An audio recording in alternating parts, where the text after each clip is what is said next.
Hi అండి, నమస్తే. Welcome to Shri Uday Krishna handlooms. ఇవాళ అయితే మనం హ్యాండ్ పెయింటింగ్ అయితే చూడబోతున్నామండి. చూడండి ఎంత అందంగా, ఎంత బ్యూటిఫుల్గా ఉన్నాయంటే పెయింటింగ్స్ అన్నీ చాలా అంటే చాలా బాగున్నాయండి.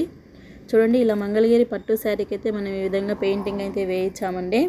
మా కస్టమర్స్ మమ్మల్ని ఈ విధంగా శారీ మొత్తం ప్లెయిన్ ఉంది, ఏదైనా డిజైన్ లాగా వేయించండి అంటే ఈ విధంగా అయితే ట్రై చేసామండి. చాలా అంటే చాలా బాగా వచ్చాయండి. ఇవి ఓన్లీ ఫొటోస్ మాత్రమే తీసామండి. నెక్స్ట్ టైం మనం పెయింటింగ్ వేసేది ఏ విధంగా వేస్తారా అనేది అది కూడా ఒక వీడియో తీసి మీకైతే షేర్ చేస్తామండి. ఈ పెయింటింగ్ ఎవరికైనా నచ్చుంటే తప్పకుండా లైక్ అయితే చేయండి. మీకు ఇలా కావాలన్నా మేమైతే ఈ విధంగా అయినా వేయించి ఇవ్వగలమండి. ఈ వీడియో నచ్చిందని అనుకుంటున్నామండి. నచ్చితే లైక్ చేయండి, షేర్ చేయండి అండ్ తప్పకుండా మా ఛానల్ అయితే సబ్స్క్రైబ్ చేసుకోండి. థ్యాంక్ యూ అండి. Thank you.